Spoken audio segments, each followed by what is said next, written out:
I'm Rajeswary Venkitaramanan taking shorthand classes in YouTube. Now I'm reading 120 words within 7 minutes. Please subscribe, add public comments, like and share. Okay, we can start.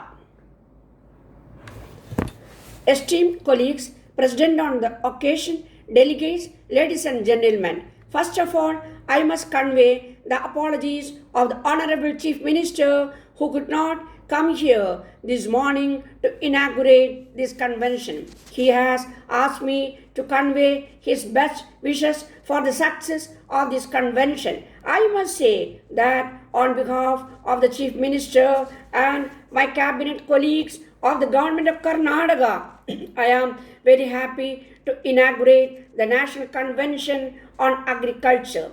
I am happy that Institution of Agricultural Technologies has made efforts to organize this first convention at Bangalore. The institution has been doing useful work in supplementing the efforts of the government, university, and other agencies. In the first 18 years of our independence, agricultural progress has been based on the expansion of areas under cultivation and application of improved practices. There was no doubt an increase in agricultural production in the country, but it was very slow to meet the needs of the country. The breakthrough in the development occurred in the 19th year, 65-66. Since then, there have been several changes. The new varieties with the use of fertilizers, irrigation facilities, and better management practices have paid good dividends, enabling us to approach the goal of self-sufficiency in the country. But there is no room for complacency. On the one hand, the task of feeding the increasing population poses a serious challenge. To keep pace with the increasing population and to build up sufficient stock for emergencies, the rate of growth in agricultural production has to be much higher. On the other hand, a gradual increase in per capita income will exert an influence on the pattern of consumption. Further, there will be gradual migration of more and more people to non-farm occupations. It will be the responsibility of the sector to step up production to meet all these three eventualities. In Karnataka, we had set a target of food production of 61 lakhs tons in the beginning of the fifth plan, and by the end of the plan, we hope to reach a level of 78 lakh tons, and by the end of the sixth plan, we may have to reach 88 lakh tons.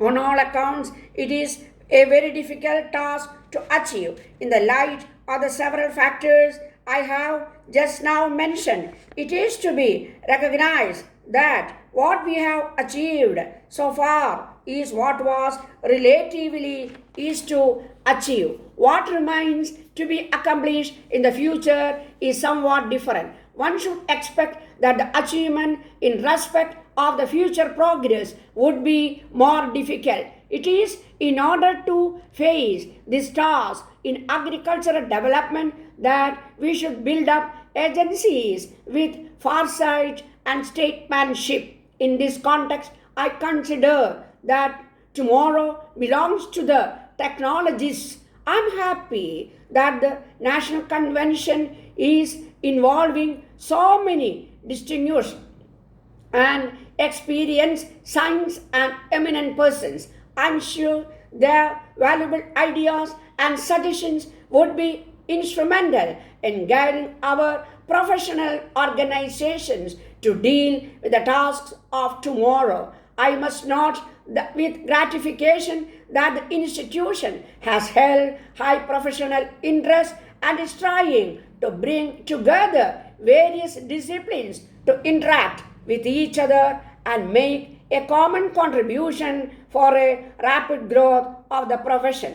I wish you all success and very useful deliberations in this convention. It is time for us to affirm our will and determination to boldly seek a solution of our basic problems through planned efforts, relying more and more on our own resources of men and material to forget and sustain a satisfactory pace of progress, as those on whom is cast the great responsibility of guiding affairs of the country at this stage. We have to realize, bring about ordered progress in the country. We cannot, to the temptation of enjoying transient popularity, either the masses or with organized vested interest of short-sighted views in matters of vital importance.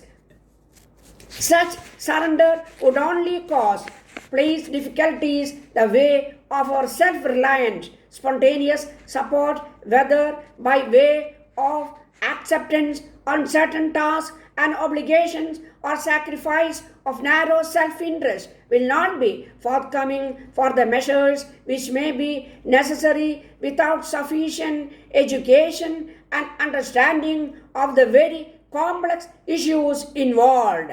Unfortunately, we hesitate to explain to the people frankly and frequently enough what the situation is, or to tell them the pros and cons of our proposals, or to provide them clear guidance as to what they should do in a given situation. Or it may be that, not fully confident of our capacity to carry the people with us, we resort to policies and programs which are halting and compromising and wholly inadequate to meet our problems satisfactorily.